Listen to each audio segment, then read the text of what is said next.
anytime I start a workshop or right before I start a workshop, I'm just like, see, and I got the chills. And I just thank God and the universe for putting me in this position to inspire, move, motivate others. I'm so blessed to be here and to share with you all. So I'm really excited. I am fired up. I just finished a 72-hour water fast, and I've never had so much energy in my life during a fast than this fast. I'm just excited.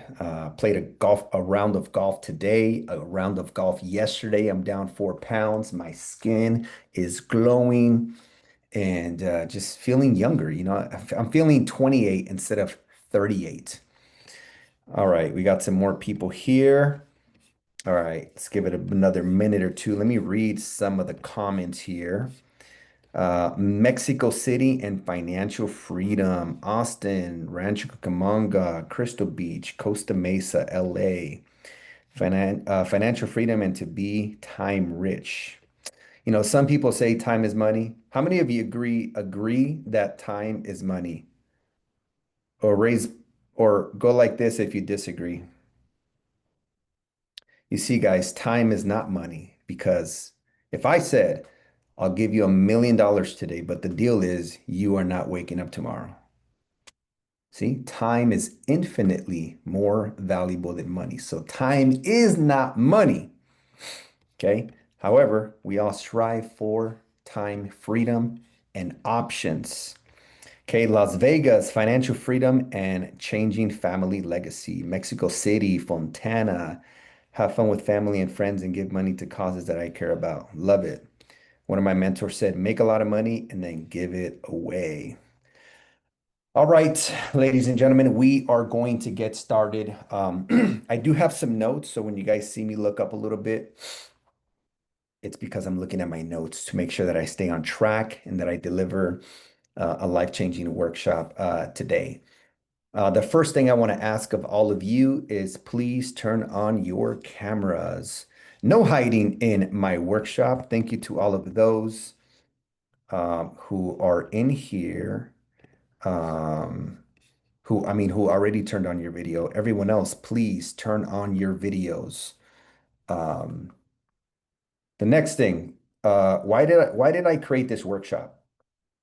One, I wanted to do something different that, yes, it has to do with money and investing and saving and protecting your money. By the way, can you guys hear me good? Am I sound good? Okay, cool. I'm trying out a new system here because for some technical reasons here.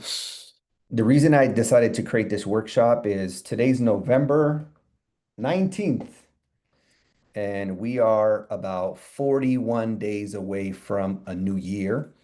And I believe the best time to plan for a new year is before the year is over, right? Just that's how I live my life. I work on Thursday today, so every day I work on my next day on that previous day, notes, calendar, what's happening. By the time I go to bed, I already know exactly what's happening the next day.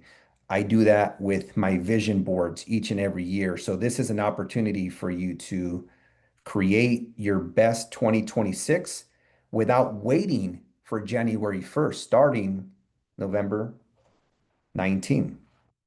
Okay. And so this workshop is intended for you, to really set you up to win, to have a powerful, life-changing 2026. Who's up for that? Raise your hand if you're up for that. Yes, yes. Amazing, amazing, amazing. Today is not just a financial workshop. Today is about transformation. Okay. The other thing I mentioned earlier, some of you were still getting in the room, is today is going to be a facilitation, right? What's the difference between a public speaker or someone who just talks versus a facilitation? A public speaker is, hey, I talk for an hour and then you guys listen. That's okay, right?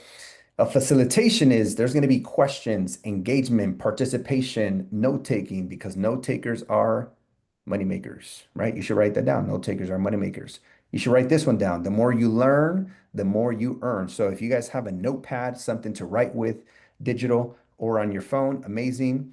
I also ask that you guys turn off all your distractions. We'll be here for probably an hour and 15 minutes from now. So probably right now at 6 o'clock my time, probably until 7:20. Um, just because there is so much that I want to share with you guys today. And so definitely time block. Tell your spouse to take care of the kids. You could be here with me. That's what I did. And yeah, let's just get ready to rock and roll. Before we go into some money, well, actually, go ahead and type if you are ready to start. Type ready in the chat. Let's get started. Let's start with some engagement here. Let's practice our engagement. Everyone, put the word ready in the chat. Ready in the chat. Okay. And before we go into some money principles and money stuff, I want to go over a little bit of mindset. Okay. The first thing that I have is the question for you guys is what were you taught about money growing up? Okay. That's the first thing. Let's start there. What were you taught about money growing up? Okay. Go ahead and write that in the chat. Okay. What were you taught about money, right? Not what you believe about money now, but what were you taught about money growing up? Okay. The other one is what is one belief about money that has kept you stuck, like a piece of gum that just won't come off the floor after a few days? What is one money belief or one belief about money that has kept you stuck? And please write that in the chat.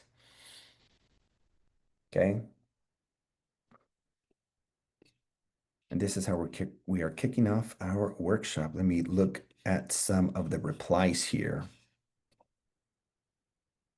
Mm, Let's see. Save for emergencies. Money is limited. Save and budget well.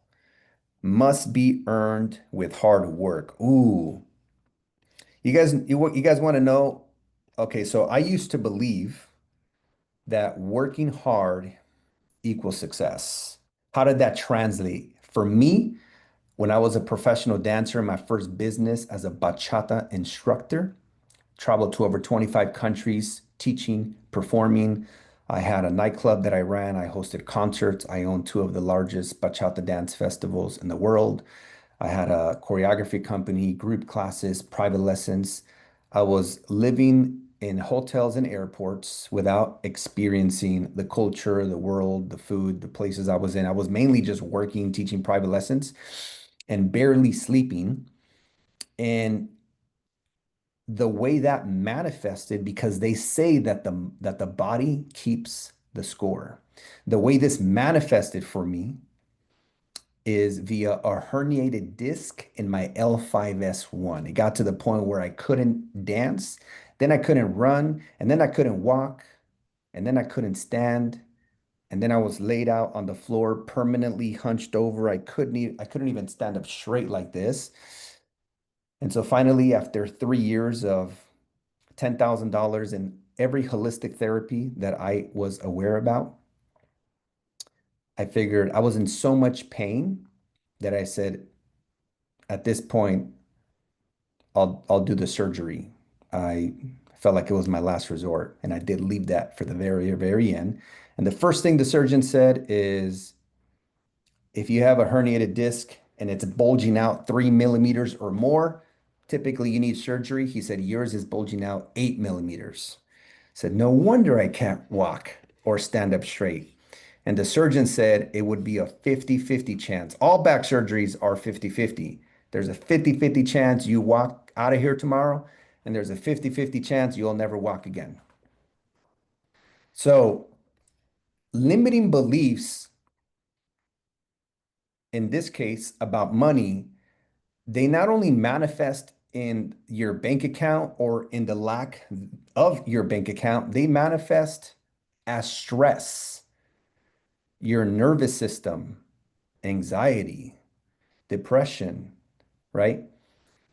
And sometimes those issues, when they can turn into illnesses. Some people die. Some people have issues permanently. Some people work through them, but this is like real stuff. Like that belief of work hard equals success. Well, let me see how hard I can work and how much money I can make led me to that experience, which was a spiritual awakening for me. After my back surgery, my vision boards no longer started with money. My vision boards have always started for the last 13 years with health. In fact, if you were to ask me, Jorge, what are your goals? I'll never start with money. I always start with health. They say that a person with, how does it go? That like a healthy person has 99 problems, but an unhealthy person has one problem. All right. So ever since then, all of my visions, goals, vision boards, everything always start with health, then family, relationships, and then at the very end, money. Yes, money is important, but if money is the driving force in your life and everything is about the money, you'll soon find yourself just like me, manifest it in your own way, broken relationships, unhealthy, um, might have money, but nobody to be able to spend it with, right? And so it's super important that we keep health, relationships, and the things that are the most important to you at the forefront. And yes, money is important, okay? But it's not the most important thing. Okay? So that's the working hard for money. Um, Little to nothing, just go to college and get a career and didn't finish college. So oh, and the other belief to be safe. Yeah. Anyone ever here was taught to play it safe? Like, don't make risky decisions or risky investments, right? Play it safe. And playing it safe can serve you, but it also can only get you so far. You'll miss out on a lot of opportunities, some good ones and some bad ones. And trust me, like I've made a lot of money. I've also lost a lot of money. Like I've lost millions and I've made many millions, right? That's how it goes.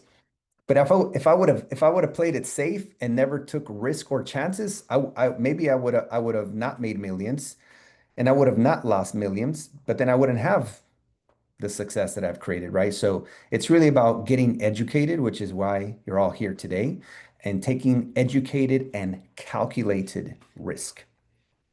Okay. You have to be a doctor to make money. And that's a good one. Money can't be made outside of work. I forgot who said this quote. He or she who works hard, how does it go? Who works really hard has no time to make money, something along those lines.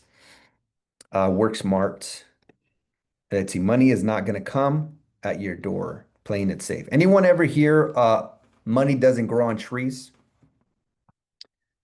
Yeah, that's a good one. I learned that it does grow on trees if you learn how to plant money seeds.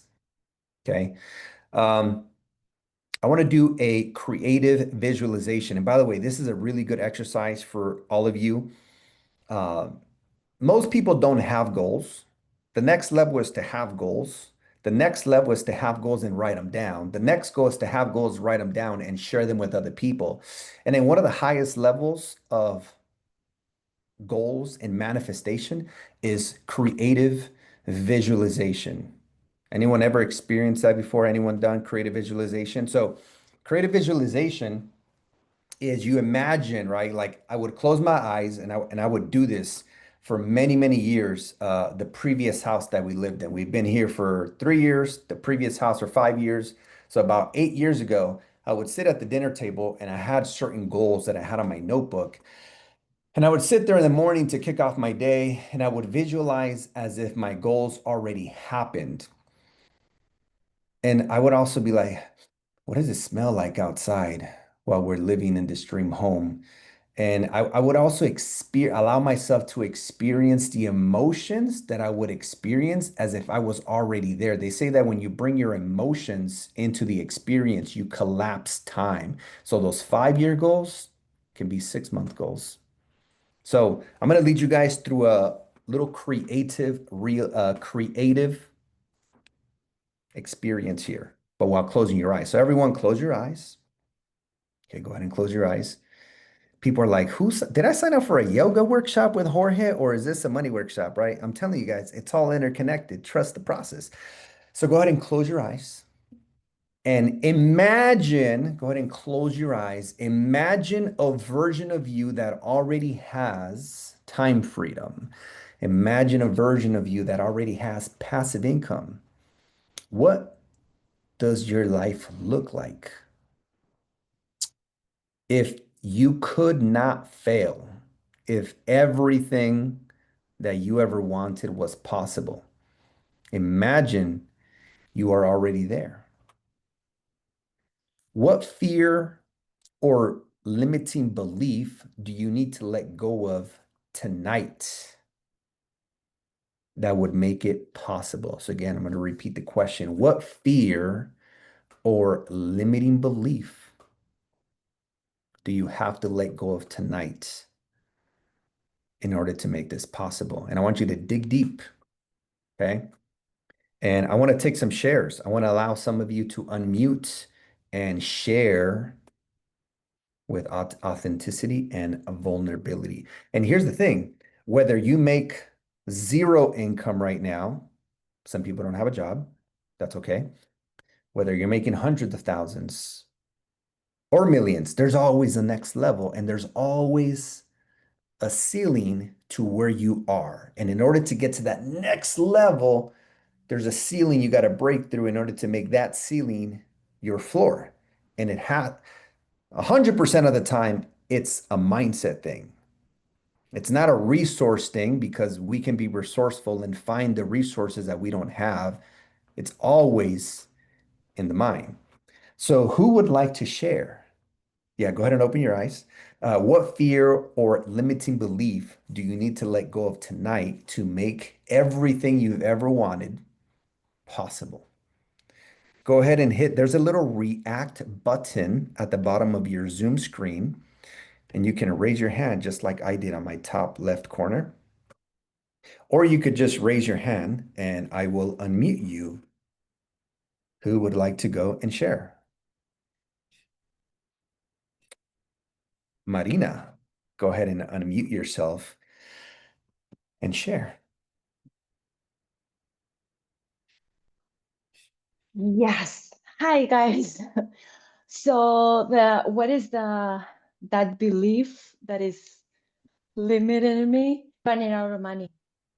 The big risk that I'm investing something and going to lose it all. That is the only thing So for me. the belief that if The you only thing. invest in something and it doesn't work, you lose it all. I Is lose it- it all. Yeah, Okay. that's Can it. can anyone else That's it. relate? Put me in the chat if you can relate to Marina. Okay. Put me in. Let's see if it's only you or everyone else in this room. I think everyone can relate. I see a lot of comments here. So the belief is if I invest, right? If I go all in, what if it doesn't work? So I always like to look at two examples, right? Let's say there's Marina and let's say there's John, right? And Marina and John both have an opportunity to invest in something and to create something. And John decides, you know what? I'm not willing to invest because I don't want to take a risk and potentially lose, right? So John goes about his life and, he's reliving his life each and every year. Like every 5 years, John relives the same 5 years. Why? Because he stays in his circle of comfort, right? So he's like, I'm not going nowhere, Jorge.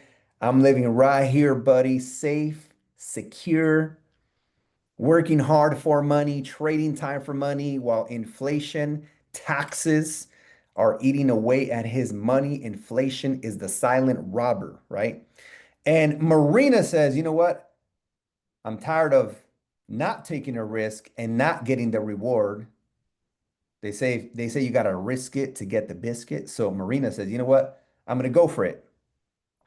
Now, when you go for it, the philosophy that that I invite you to take on is focusing on progress, not perfection, right? So Marina's in my Airbnb mentorship, right? So for example, Marina launches an Airbnb in La República Dominicana. And let's say her goal was to make $2,000 a month in profit, but guess what?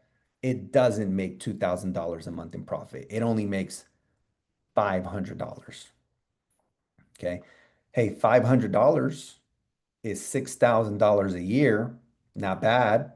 Not the best, but didn't lose money, right? And Marina now has experience furnishing, launching, automating, right? Over the next 6 months, over the next year, she's going to get a ton of experience. Maybe it breaks even. In fact, I had an Airbnb at one point that broke even too. And it happens. Let's say she didn't make any money. And for the next 6 months, she gets experience. She builds her track record. She knows how to hire people, how to pay them, how to structure the accounting, the taxes, because these are things that you learn over time as a business owner.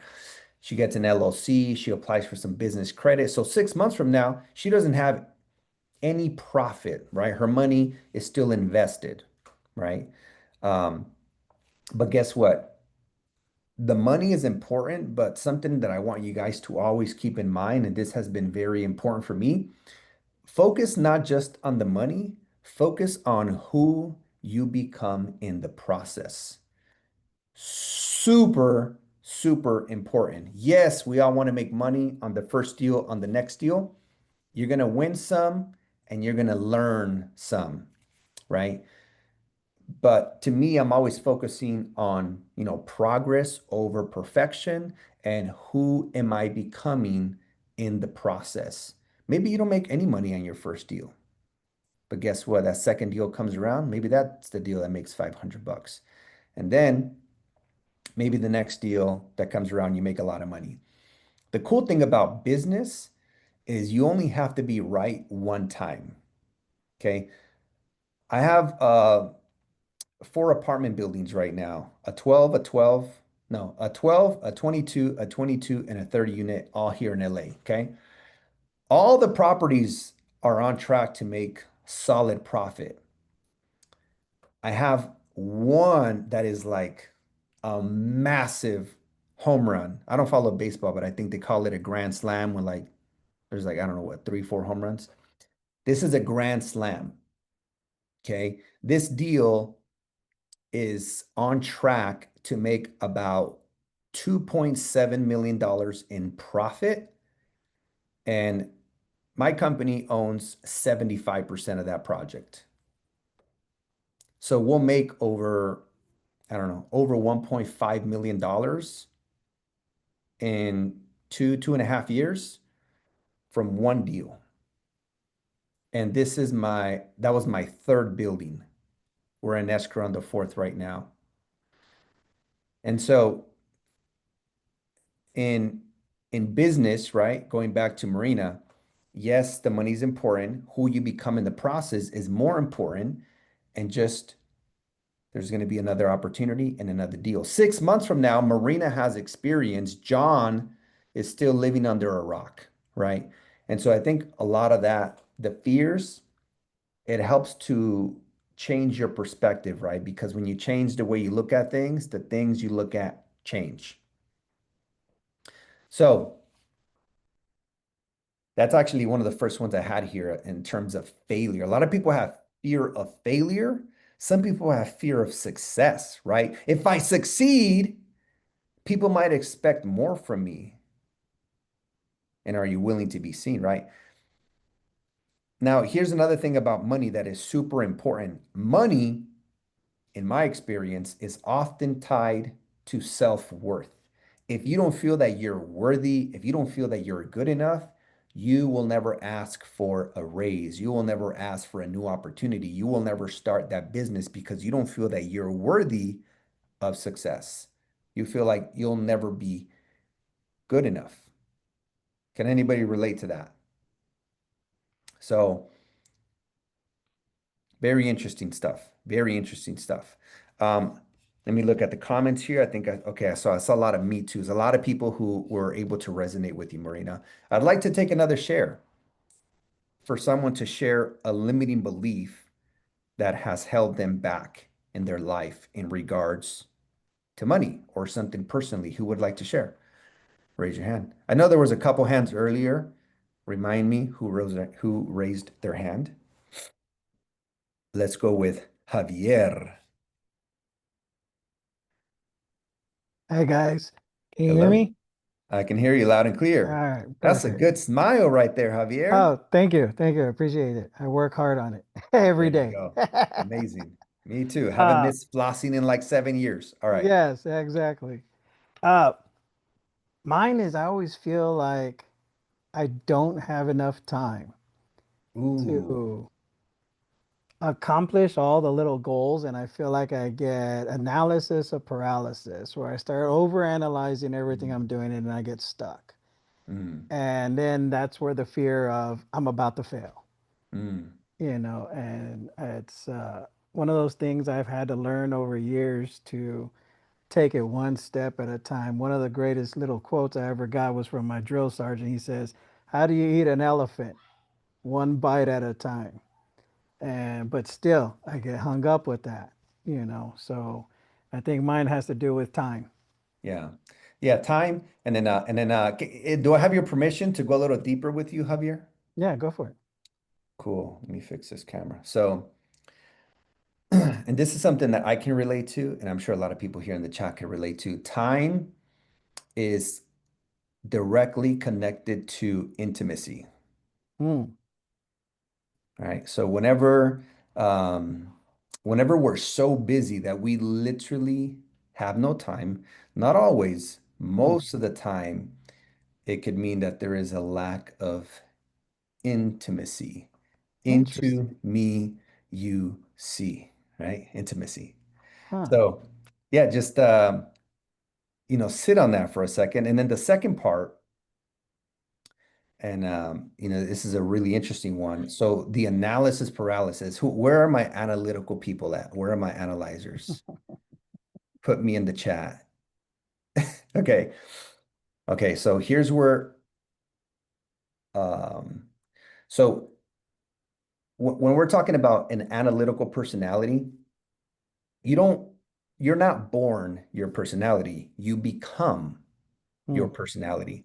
You become your personality based on how you perceive your life experiences, not on the experiences, on how you choose to perceive your experiences, right? And okay. so when someone says that they are over analytical, analysis paralysis, they want to know everything before they want to know everything before they can do anything. Yes. What they're really saying is I have a hard time trusting people. Okay. I can see that. I can see Yeah. that. Okay. And so, which makes sense, right? Because if you went into the military, hmm you had your reasons as to why you went, but that validates like everyone chooses a career that is in service to their personality, Okay. I can right? see that too. So you go into the military because you want to, I don't know, you want to figure it all out. You want to, I don't know, get the bad guys, or no one's ever going to take advantage of you again, or talk to Mm, you like that, or do that to you again, right? And so over-analyzing has to do with trust. And this is again, this all ties to the money because if you overanalyze, you won't take action. You ask yep. a lot of questions, and even when you have all the information, Mm. you're like, sounds too good to be true. Like I'm gonna pass up on that. Um, and then it ties to what Marina said, right? It's like I don't want to risk and then lose it all, Yeah. you know? So, what do you feel? So this belief has gotten to where you are. hmm What do you feel is a belief you need to take on next that would actually support you? So let me ask you a question. What is the vision for your life? Uh, to retire good, have a big ranch. I live in Texas. I love Mhm. ranches, at least 20 acres, big house, family running around, the whole bit. You know, spending a lot of time with the kids. Cool. What belief do you need to adopt Hmm. to make that possible? That I can do it, that I just need to take the steps and trust processes. You know, if one man can do it, so can the other. And if they've already done it like you, then all I got to do is just follow in those footsteps and take trust in that process and do it There, and let it take me where it's going to take me. yeah, there you go. All right, beautiful. Give it up for. So since we can't really clap, I like to do snaps. So let's give some snaps to Javier. Go like this, everybody. Yay, Javier. All right, who would like to go next? Let's get another share. Who wants to share? This is your workshop. Take the opportunity.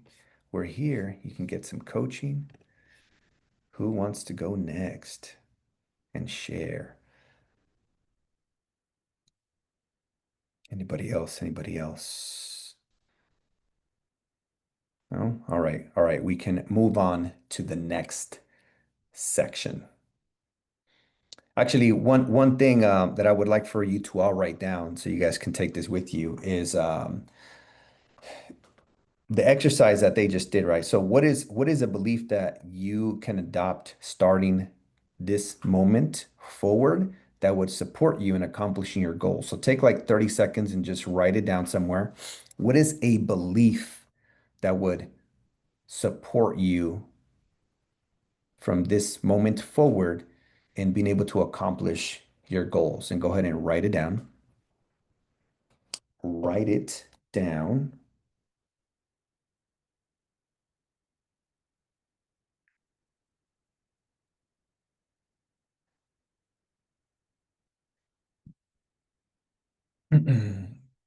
And why don't we take some shares in the chat? Just write down your new belief.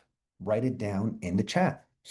What is the new belief that you are adopting from this moment forward that is going to support you in becoming the greatest version of yourself and making your dreams, your goals, your vision a reality?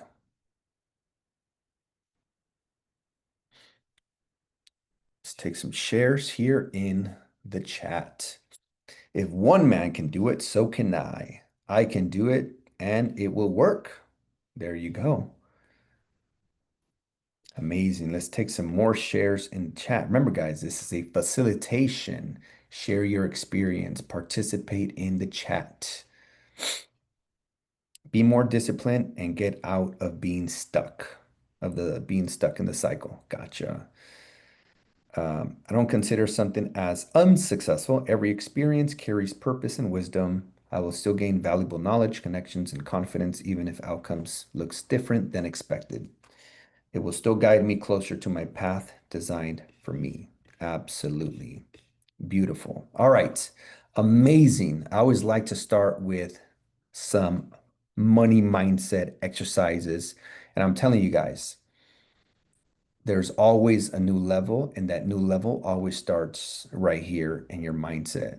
So keep pushing, trust the process. Everything is out there for me to succeed. I just need to take it. Abundance is coming. Taking the first step forward and stop being afraid of the unknown. Yes. If you're capable of being great and trust yourself, learn to grow as a business professional. Amazing, amazing. All right. We're going to move on to cash flow producing assets and systems for making money, saving money, protecting money. Make sure you guys have something to take notes and let's jump right in. So, there's a four-step process. It just actually came to me naturally uh, while I took my daughter to her swim class a few weeks ago.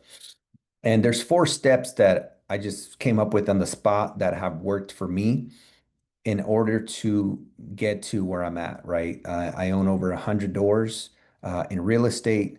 In the last 8 years, I've coached over 3,000 students successfully in starting their Airbnb businesses. Now I have a apartment investing mastermind as well. I have a student that just closed on a 10-unit apartment building. He's going to make over $2 million in profit on the deal. It's kind of crazy.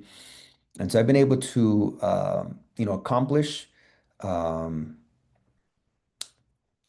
I just realized I didn't tell you guys a lot about me. So I'm 38 years young. I live in Orange County, California, married to the girl of my dreams for 8 years, together for 13. We have two beautiful daughters, Catalea and Athena, that are 3 and 6. I retired my mom and my wife about 7, 8 years ago. Even though I am a college dropout, and even though I graduated high school with 4 Fs and 1D, I became financially free at 29. That means I was making enough money in my sleep to pay all of my living expenses. And I became a millionaire for the first time at 30, 8 years ago. And now I am a millionaire in 3 different industries, following the principles that I'm sharing with you guys today. So the 4-step process, okay? Step number 1, and these 4 steps, by the way, are super, super important. They're going to be a highlight of this workshop. So take it in, write them down, and yeah. So let's start with number 1. The first one is creating a high income skill, right? Often this has to do with switching the model in which you make money. So the most common model is trading time for money. You get a job, you get paid whatever it is, dollars per hour. And the problem with this model is that there's only so many hours in the day. And if your goal is to spend more time with your family, travel the world, do more of what you enjoy with the people you love, give back, make a difference, contribute, um, it works against you, because if you want to make more money, you're like, well, I need to clock in more hours. So that's not a good model, right? It's better than not having a job, but there's better ways, right? It's good, but good is the enemy of great. So let's talk about great. So the first thing is creating a high income skill, creating um, uh, building upon a skill that would allow you to just make way more money rather than per hour for a result or an outcome, right? As entrepreneurs, we are professional problem solvers. We get paid for creating a result. We get paid for creating an outcome, and you can create a big result or a big outcome in a short amount of time, right? So you start a business, right? And with time, as you get better, the business, when done properly, as you build a team and as you build systems, you should be able to make more money while working less. By the way, this is a belief that I adopted about 8 years ago that completely changed my life. Here's my belief about money. The less I work, the more money I make. That's my belief. Rather than the harder I work, the more money I make, the belief is the less I work, the more money I make. Can that be true? Yeah. I have maybe 30 team members across my 4 companies. I've created an opportunity for them. And when I go on vacation, I'm going to El Salvador for a month next in a couple weeks. And then I'm going to Japan for like, I don't know, 1 month, maybe 5 weeks in March. Actually, I should know because it's already booked. And while I'm going to be in a completely opposite time zone, I will make the same amount of money as if I was home in California. Why? Because I've built a team and a system that works even when I don't. So the key when you're building a business is you got to, once you start generating revenue, from that revenue, you reinvest back into your business by hiring people and building systems. When you've done a good job building a team and a system, the team and the system work even while you don't. So you're making money without essentially trading time for money.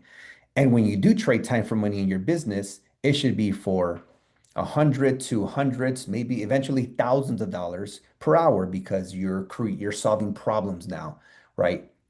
So that's the motto is going from working hard for money to making money work for you and having a team and a system that works even when you don't, right? One of my mentors, Tony Robbins, he's one of my billionaire mentors.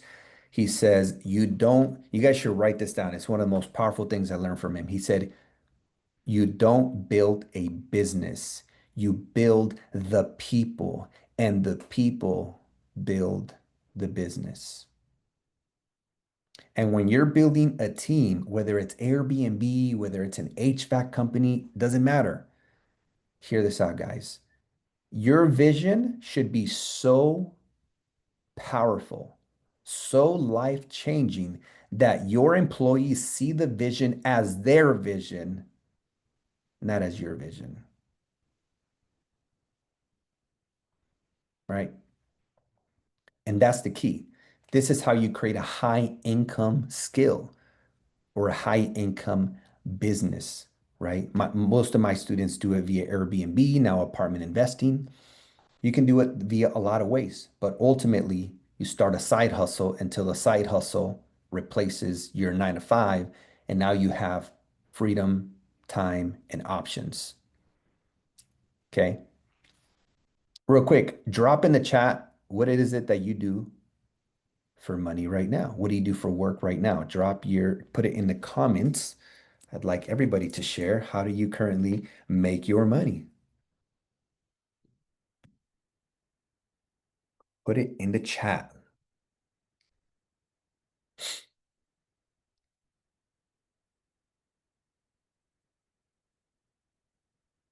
Okay. Appointment setter, city bus driver, events, program manager at a drone company. My wife and I just started a cleaning residential business. Amazing. Hypnotherapist, wellness retreats. I do ranching agriculture. Cool. Amazing. City bus driver. Cool. So while you're, so Tony Robbins also said, always be working on two businesses, the business you're in and the business you need to be in. So all of you are working in a business right now, whether it's in a W-2 or your own business, but there's also what you should be working on next. So while you maintain that, what else should you be working on? And if you already own a business, what's the next evolution of your business that you should work on? Like if you have a business and you're a solopreneur doing everything, maybe it's hiring a VA, a virtual assistant, start delegating, delegate to elevate. Okay. Let's continue with the 4 steps. So the number one thing, and I spent the most time on this one because it makes the other ones possible, but it's making more money, period, and making more money in less time. Okay. The second one is investing your money, making your money work for you. For what I do, right? I own a lot of real estate. I own a couple of stocks and I'm into crypto as well. Okay. And then I have a few other ones, but those are like the main things, right? So number two is you invest your money. Number three is really powerful. It's my favorite one. As your assets go up in value, meaning you buy real estate, you buy some stocks, you buy some crypto, you buy assets that go up in value, they appreciate over time. As they go up in value, you borrow against those assets. For example, in real estate, you can get a home equity line of credit, or you can get a second mortgage. I just did this on two of my properties. I have a 30-year mortgage with super low interest rates on these two houses, like 3% interest rate. I got a second mortgage without touching my first mortgage. I was able to take out a second mortgage for the equity that I could take out. And I'm using those funds for my apartment buildings, right? And I'm paying 6 to 7% interest. Actually, let me take that back. These second mortgages, they're in the 10, 11%, which is very normal for second mortgages. Yes, it's higher, but I still consider that cheap money relative to the return I am able to make. So that's how you can extract equity from your real estate. You could take out equity and go and buy another house or start a business. If you're sitting on hundreds of thousands of dollars of equity and it's just sitting there doing nothing, you have the resources. You just don't have the mindset to tap into those resources, or you don't know what to do with the resources, right? That's why if you know how to use it, great. And if you don't, hire a mentor. Get some one-on-one calls, get some strategic, specific advice. That's what I did. Um, I have for my stock portfolio, I have it at Charles Schwab. Charles Schwab is a bank, but they're also a brokerage. I have a collateral loan, which is the same as a mortgage on a house. I can borrow against. You just have to be very smart with these types of collateral lines. And maybe I only use like up to 30% of what's available. So you can borrow against your stock portfolio. You can also borrow against your crypto on Coinbase. I have not done that, but that's something that you can do. So as your assets go up in value, something I've done since I started buying real estate 13 years ago is as my houses would go up in value, I'll refinance cash out, go and get another one. Obviously, I do this when interest rates are comparable to where I'm at, or even if it's a little higher, but I can take out money, then it'll make sense for me. But as those houses go up in value, extract the equity, go and buy more. Because guess what? In 10 or in 15 years, that same house is probably going to be worth double what it is now. You want to have one house with, I don't know, 500K in equity, or you want to have two houses with 500K in equity each, right? So the name of the game is leverage. You also don't want to over leverage yourself because you could also lose it. Okay. So high income, invest your money, borrow against your investments. And the fourth one is protect your investments, right? So how do I protect my investments? I have um, I have LLCs, S corporations, and estate planning, right? I have a living trust. A living trust is very important because it prevents your family of having to go through the probate process if you die or when you die, right? We're all dying. So when you die, it causes a lot of issues, and the probate attorney is going to eat a third of your net worth. It could cost hundreds of thousands or tens of thousands um, of whatever you have in your portfolios versus paying $1,000 to $2,000 for a living trust. Look for an estate attorney and set up a living trust to protect you, to protect your family, to allocate all of your assets in advance. Super important. The other thing is life insurance. Life insurance is really important.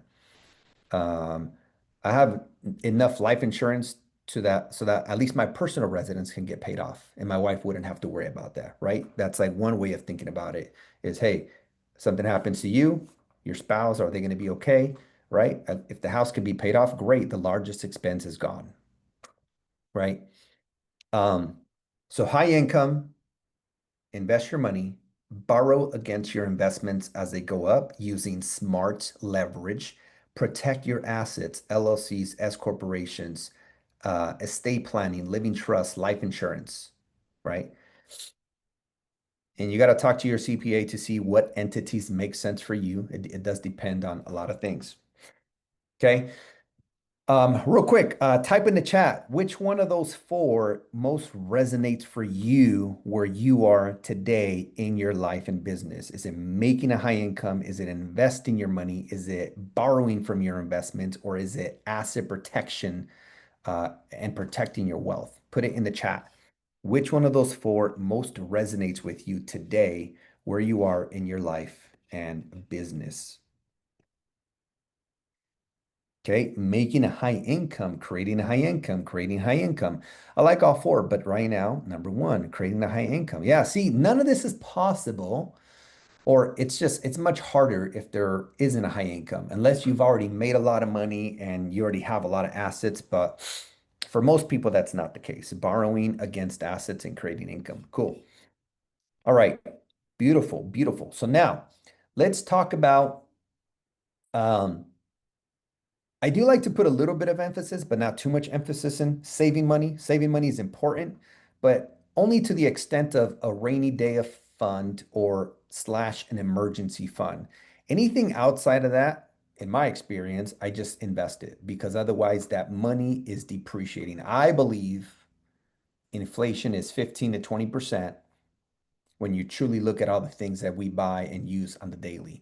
So if you are getting 3% on a CD account and inflation is 15%, you're negative 12% each and every year, right? So savings important, but only enough to cover, again, emergency fund, rainy day fund. After that, ideally invest it, okay? There is a structure of the 50-30-20 rule. 50% should be spent on your needs, right? These are things that you absolutely need. 20%,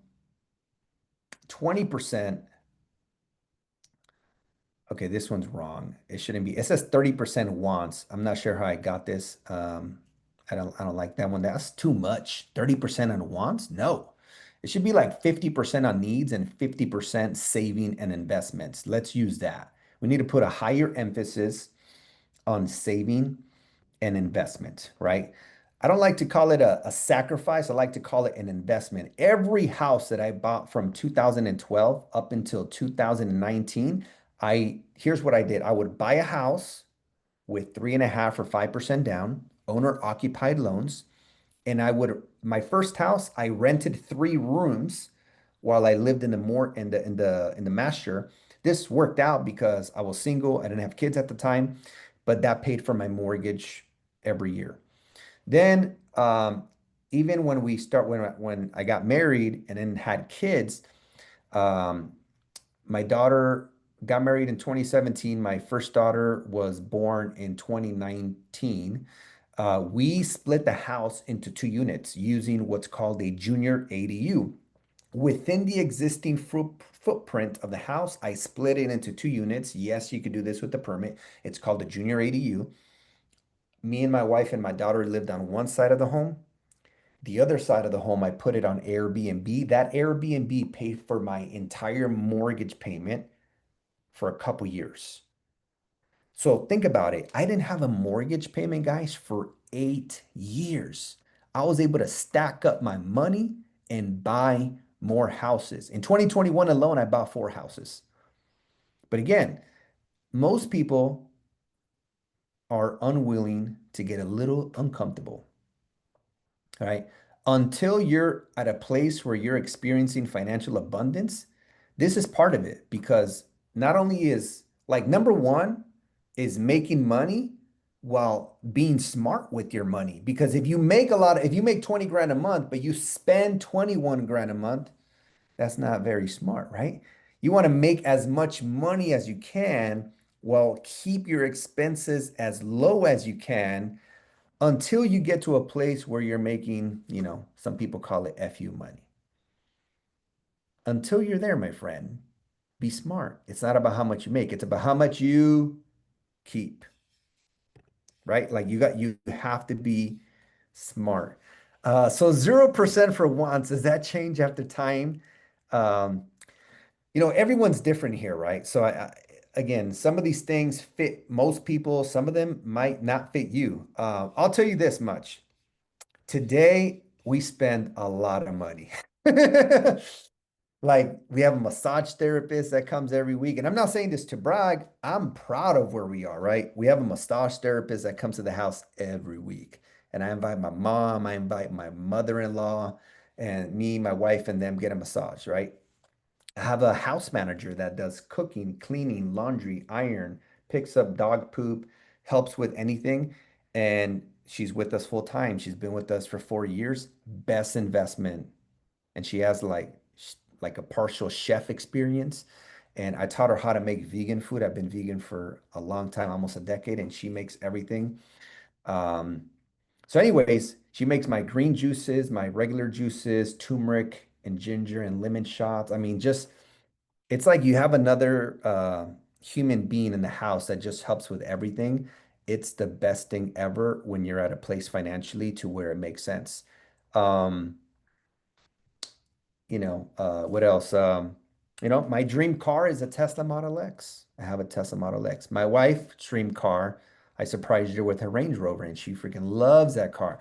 We go on a lot of vacations. I think we had 5 vacations, 3 of them international this year, and we're going next year for a whole month to El Salvador. We're going to Japan in March for a month. Like these things. So what I'm saying is my expenses are really high.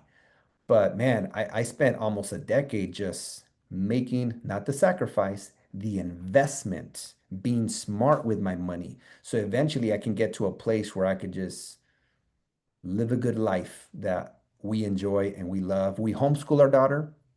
I even have a one of our neighbors homeschooled all of her children through college. We pay her to come to our house 3 days a week, and she homeschools my daughter just to give my wife a break because she's got a lot on her plate with the house stuff. Um, yeah, there's I play a lot of golf. Man, golf is a very expensive sport. You better be making some money if you're playing golf, right? I play golf every day. I played today, I played yesterday. So my point is, I I spent like almost a decade from when I started investing in real estate, where I was just like, I'll keep my paid off car. I don't need a nice car. Smart with the gym memberships, cook rather than eating out. So you got to find, that balance for you, right? If you have a family and kids, you're obviously not going to be like, no, we can't go to Disneyland, right? Like you find the balance of whatever works for you, right? Oh yeah, we got Disney annual passes. So we're going this Friday. But my point is you find what works for you, but there is a concept here of practicing delayed gratification. Okay. Um, cool.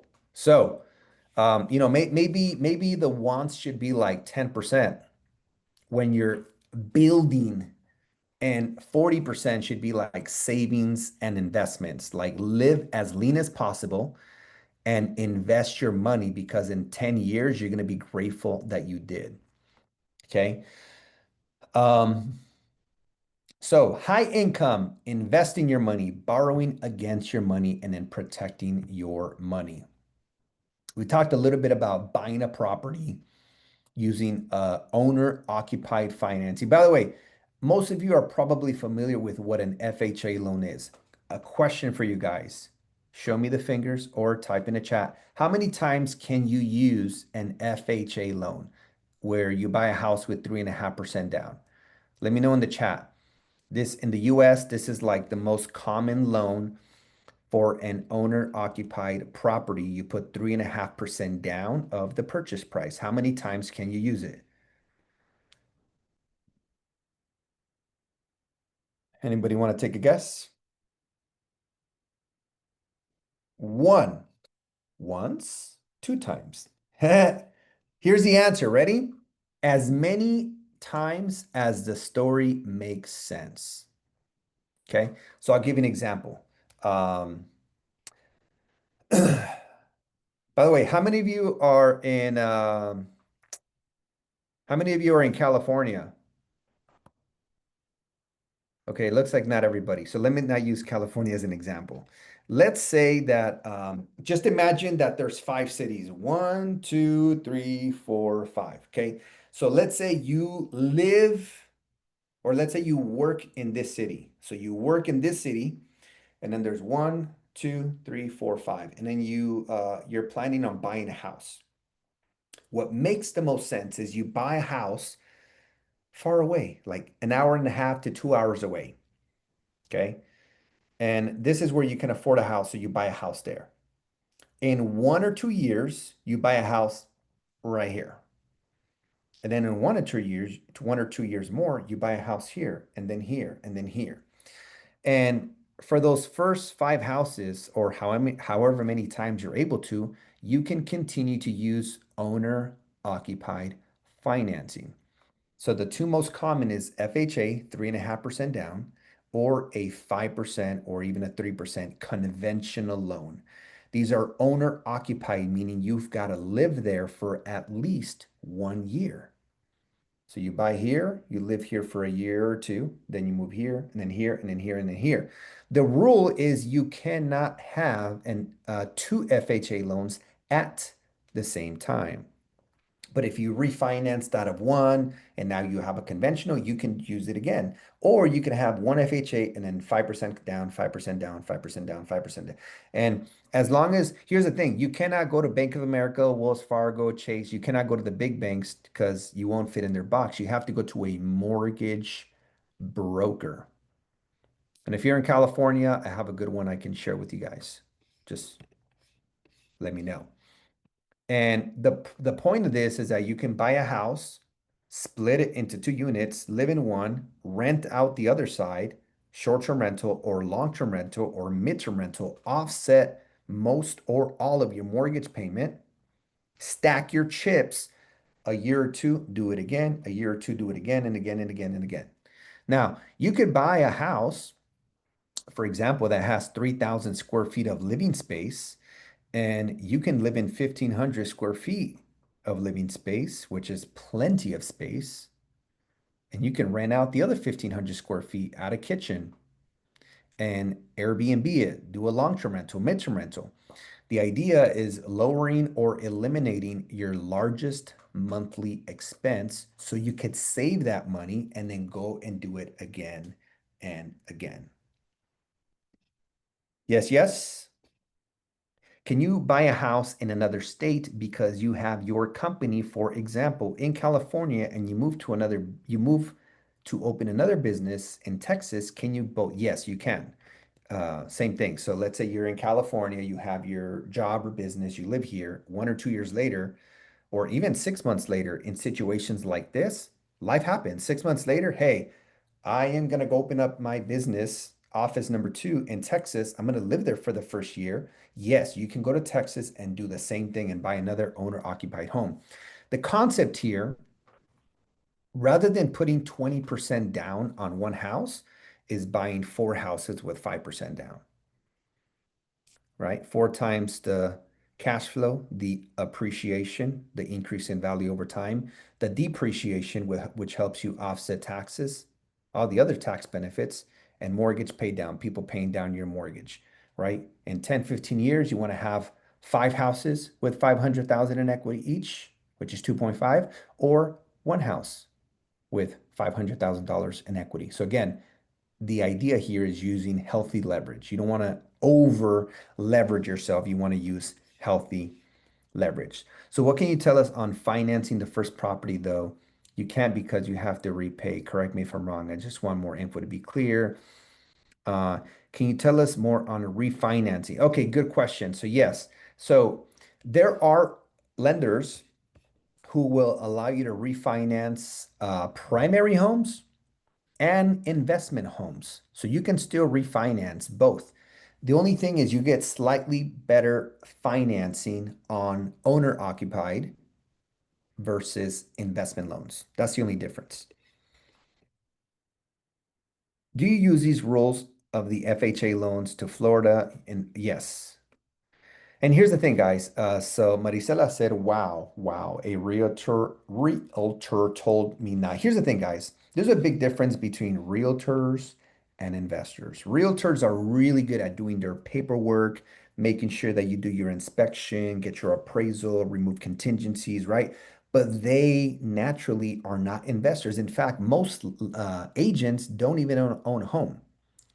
So you're just, you know, again, they're really good for the things that they should help you with in the buying process, but most of them don't have an investment background, right? So you just got to make sure that you are getting advice from the right people.